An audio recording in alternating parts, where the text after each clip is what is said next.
Good evening, everyone. This is Friday. Forget the date. The something. I think it's the first Friday in August, anyway. It's about 7 o'clock, 7:30 in the evening. And what I thought I'd do is just come round to the front of the cottage and let you see the planting that I've been doing here. So I've made 2 gravel beds. Now, when I say gravel beds, they're part of a gravel garden. In that, all I've done is I've put the little borders of wood and stone. I've laid those out and I've literally put the plants and the homemade compost in behind it. So we'll go a little bit closer and you can see. Okay.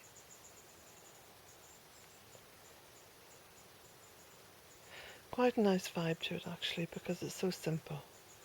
And because it's simple and it's done with wood and with stone in a very rustic fashion, you can really put anything in here that is natural, and it will seem right. Like, for example, this little metal Gothic window came out of Kilronan Castle before Kilronan Castle was renovated.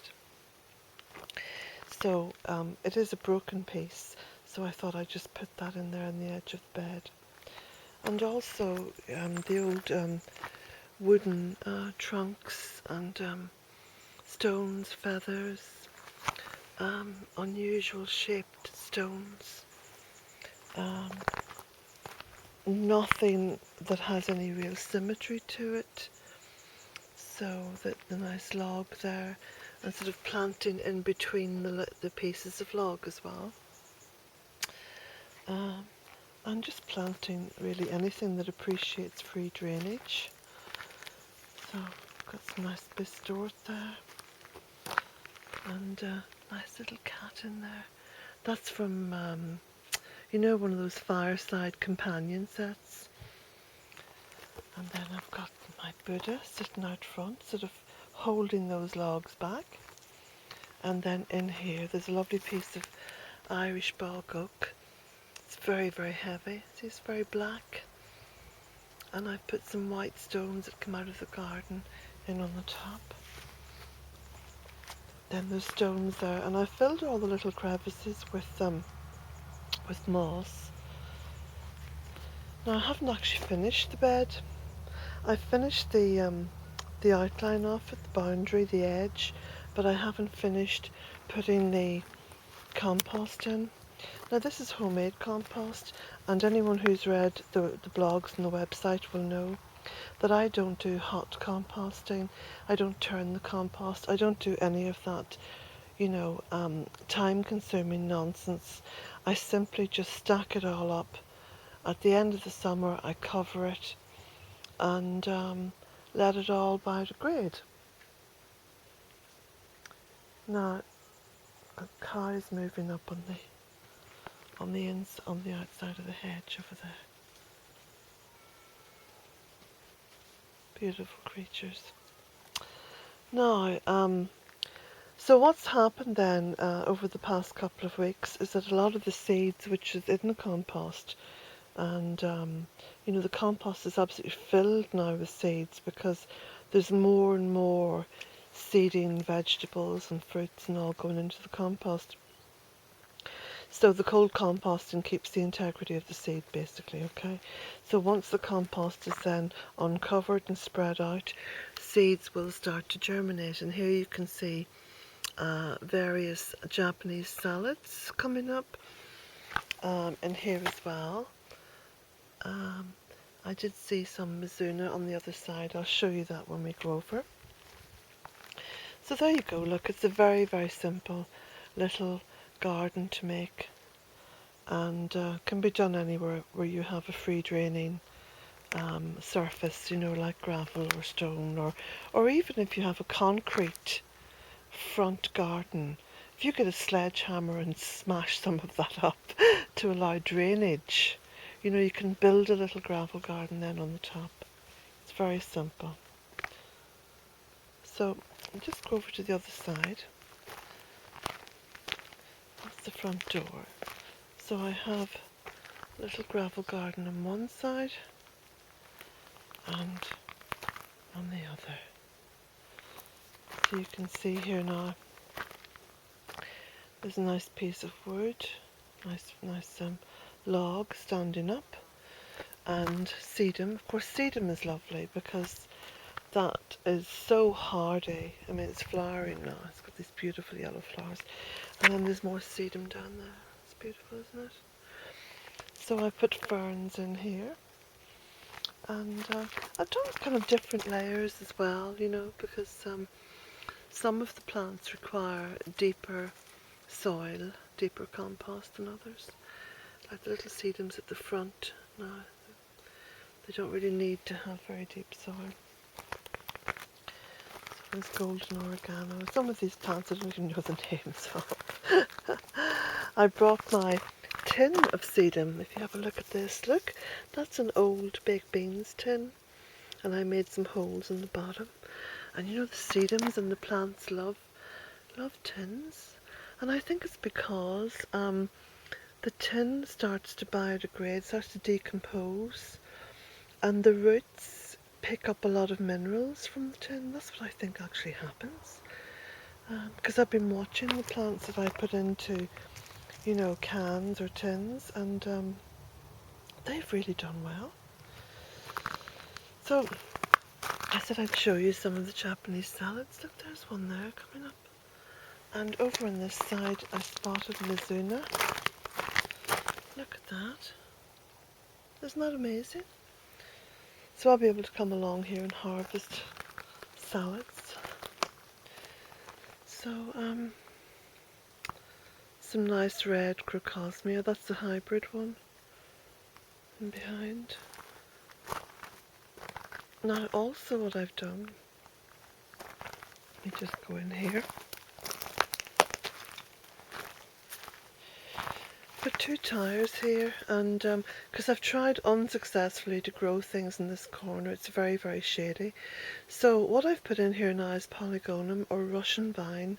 It's also nicknamed mile a minute, and I'm hoping it's going to climb up those homegrown bamboo canes and wire, and up to that wire there, and start to just flop over that porch.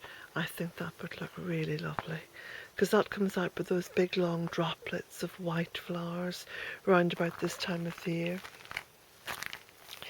So we'll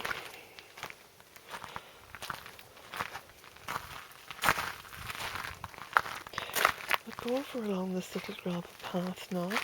The crocosmia here is absolutely lovely. It has benefited from being thinned out. I thinned all this out about 2 months ago. I just pulled up heaps and heaps of it, and it all pulled up, you know, with the little corms attached. And then I just sort of threw the things that I pulled up into other parts of the garden, and they'll all root. They'll all find a home. They're amazingly resilient. So you see the Virginia creeper starting to turn colour. Now this is of course the Celtic autumn. August, September, October is autumn. So it's beginning to feel a bit like autumn too, you know. So I've been planting this as well, okay, and what I've done is put some alliums in there. I've put a little bit of Virginia creeper in against this wall. You can see it just there. It's going to cover up a multitude of sins, you know. I put the cotoneaster in there last year. I literally just plopped it down on top of the gravel and put a bit of homemade compost around it. But I've added some compost to it now, and I've also put these logs in to hold that compost back. I've put some nice variegated ivy in there, so I'm hoping that that's going to cover the walls, because my plan is that I won't have to paint the cottage again, that the ivies and stuff will just cover it all. I think it's a good plan, okay? This is another lovely climber that I got. Oh, what's the name of it now? I can't think of the name of it. Anyway, it's ever so tiny, and apparently it has little fruits on it. It's like related to a grapevine or something, but it's very tiny leaves, and apparently it's evergreen as well, and apparently it's very vigorous, which sounds good to me, because the quicker it covers that wall, the better. I've got these beautiful brass peacocks. I got them from my brother Sean, and they're actually what did he say they were? The fire dogs, apparently. They go either side of a fireplace, but they're far too grand looking for my, cottage on the inside. And I thought, well, they're metal, they're brass. They look gorgeous in the garden, and the sunlight will catch them. And look at that one, doesn't it look ever so grand? So, what else have I got to show you now? Let me see. What I do is we'll go down here, and I'll just, there you go, you get a nice little idea of how it's all coming on there.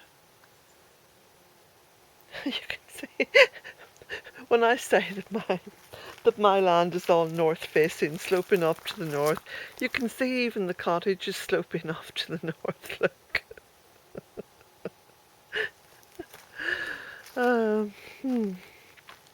Anyway, if it slopes any further, hopefully it'll be, in the days when I'm not here. So, I think it's looking really lovely with a little gravel garden. Now, let's come back down the drive a little bit so you can see it. So what do you think?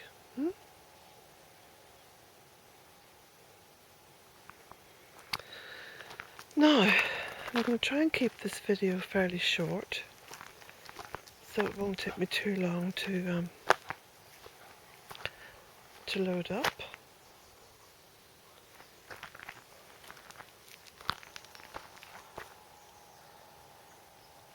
The growth this year has been amazing, just amazing. Now, if you want to know more about Bealtaine Cottage, I've got two websites. There's bealtainecottage.com, which is a free website. It has over 1,000 blogs on it, and I think in excess of about 5,000 photographs now, perhaps more, probably a lot more. And then there's my second website, which is for members only, and it's a small way of me making an income, because I do still have a mortgage to pay. I finished paying that when I'm 67, so I'm looking forward to that point, because I'm going to be on the pig's back and flying, as they say here in Ireland. It'll be gin, cigarettes and bingo all the way down that slippery slope. So have a lovely weekend, everyone. And plant if you can, wherever you can. Every little plant, this is important, every little plant, like this little geranium down here, the underside of the leaves have little magical things on them that absorb carbon. So apparently we are emitting twice the amount of carbon that can be absorbed by the plants we have on the planet. So we've got to plant more. Life isn't complicated. Most problems can be solved, if not all problems. So plant, because even these nasturtium leaves, look, during the summer, they are absorbing carbon.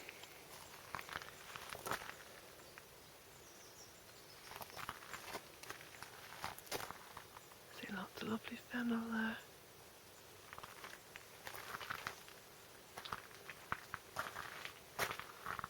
Beautiful buddleia. Have a lovely weekend. Bye.